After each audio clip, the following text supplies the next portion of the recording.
Welcome to the Patriot Perspective. My name is Gregory Lykov, and I'm joined here with my co-host Ofer Adar. Hello, everybody. Welcome to September 2nd's rendition of the Patriot Perspective. A lot of interesting news to get into today, as we've been missing over the weekend. We'll get into the relocation of the Space Force headquarters to Alabama. We'll look at Trump's recent press conference. He's been on a recent hiatus, actually, so he's now coming out with some new comments in relation to the He's cartels. alive.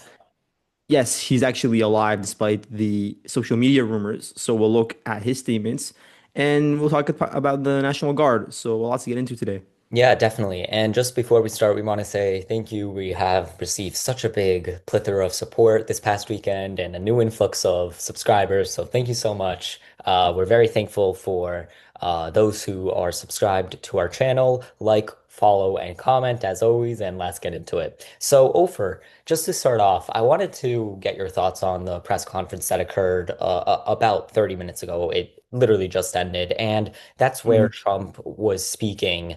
Uh, and he said he would have to give a big announcement. And his big announcement was that the Space Force headquarters were moved outside of DC. So how big of an announcement is this? And does this actually matter? Well, I think even though it's not necessarily the biggest deal, I do still support the initiative and the idea behind it because we have a lot of federal agencies that are always based out of Washington, D.C., because naturally that's the political center, the political hub for our elites. And so, at least with the Space Force, it was there in D.C., then it was moved to Colorado. Now it's being moved to Alabama, which is something that's extremely positive because we need to start investing in other states that are on the periphery, wherein there are no federal agencies based. There's no opportunity for people to receive employment in those areas. So it will improve the economy over there. It will increase the job market for the people living there. It'll bring in new people as well. So yeah, all in all, amazing for smaller towns, for rural areas. So I'm very happy for them. And no, it's not worthy of like a special announcement. But if you start changing the policy in relation to all the other federal agencies, let's say we move the FBI headquarters away from the DC, Virginia, Arlington metropolitan region where all of those bases are located, that's actually a pretty big deal, and I support that. It's a part of Yeah, draining the swamp, actually. Yeah, definitely. And to add on, having any kind of differentiation, physical differentiation between the capital and another sector of government is a very big deal. For example, let me talk about New York City. So New York City is quote unquote the financial capital of the United States or the world, right? Yeah. It is obviously not the capital of the United States, even though it probably contributes more to the United States than any other city does. So there's a big purpose in why the financial capital of the world isn't DC, for example, because we should be separating business and government. That goes the same with separating, let's say, government and the FBI or government and the DOJ, if that makes sense. So Yeah. those kind of agencies are very tricky in that they have a job to naturally politicize everything they do because it's a part of the executive branch, but they also have a job to actually seek justice for the American people. So it's very confusing, and having something like the Space Force being moved outside of DC is a big step. And obviously it was in Colorado before. It was known that it would be a temporary relocation of that Space Force. Keep in mind that the Space Force existed for, I don't know, like 4 years or something, 5 years, and it already moved three times. So I don't know what's going on with that, but definitely it's interesting. But all in all, this was not the big announcement that Trump actually had to make in this press conference. And I say that because there is no way he is going to make the entire American people wait for a big announcement at 2 p.m. and then talk about the Space Force. No, the much bigger announcement was to do with his health and his liveliness. So, Ofer, why don't you discuss a little bit of the rumors that were going on for the last, I don't know, few 5 days about Trump and Trump's health? Yeah, so since it's been almost a week since he made a public appearance live, I should preface that because he did actually conduct interviews with the media afterwards.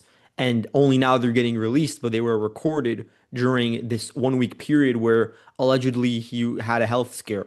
What I think happened, what's most more likely, is that he was on a media spree. He was involved in high level meetings with Putin, then the EU and Zelensky. So he was probably burnt out after traveling across the country day after day and having very little sleep in the process. So for a 79-year-old man, you can't really expect him to be, indefatigable. Eventually, everybody has a breaking point, and I know that I would have collapsed far earlier than him. Now, with that being said, after about a week, you would expect to see some sort of hint of like a close up or a video being released to prove that he's fine. So I understand why people were suspicious. It's just like a radical shift in his behavior. But yeah, you see him today. He looks groggy. I would admit, just looking at him, he does look sort of tired.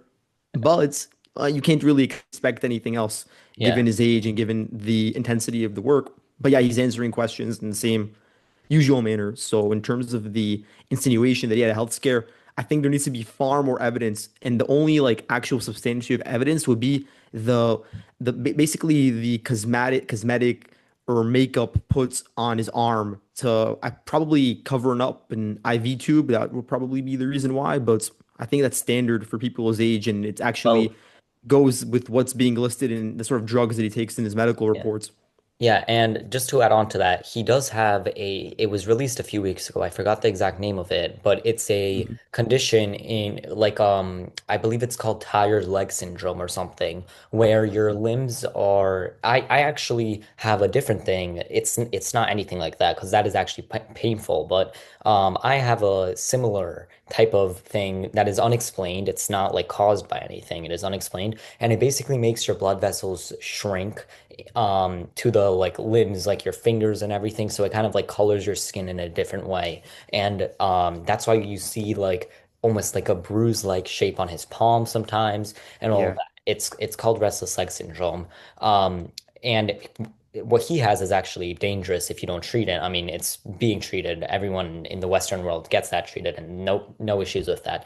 But it also is just physically very tiring. So like it's understandable why like he has like makeup covering anywhere on his arm. That would be understandable from this tireless leg syndrome or whatever it's called. But to add on to something that you said, in which the fact that he was traveling and whatever for the last week, that does not by itself excuse any actions or taking a break. I don't believe the president can't take a break. He should not. He should not be taking a break.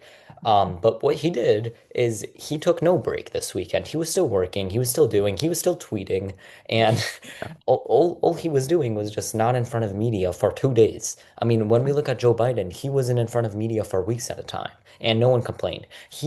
Donald Trump had a huge press conference and meeting on Thursday, I believe, with his cabinet that which was over 3 hours long and set the record for the longest ever televised continuous meeting with the president. So he is in front of media 24/7. Okay, so taking a 2 day break from media is not a big deal, and the fact that the left is trying to spin this into something like, oh, Donald Trump is not fit to serve, like, come on, that's just not like true. You think a fried potato like Joe Biden is fit to serve, but not Donald Trump. I mean, that's the left's policy right now.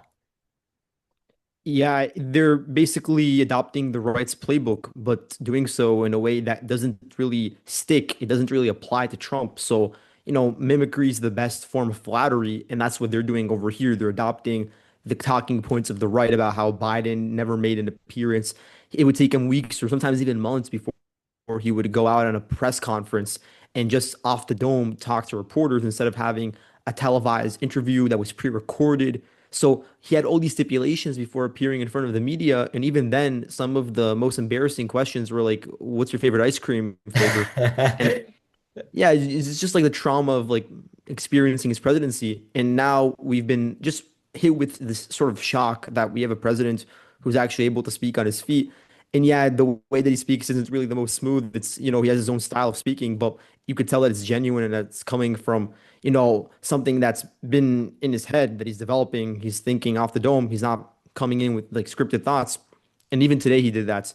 So yeah, I think that even though this time over the past week, say, he hasn't really been making many media appearances, you can't expect that consistently throughout the entire 4 year period from always to be making media appearances. There will sometimes be these cascades and sometimes there will be lulls, and the lulls have to be short, obviously, because we as people, we have to understand that our leadership is accountable and that they have an ability to communicate to us in a clear and lucid way. But yeah, there are going to be these moments, and it's been completely blown out proportion. It's actually so disingenuous when you see who it's coming from, the people that have been making excuses for the mental acuity of a president for 4 years who, at this point in time, is reaching vegetable status.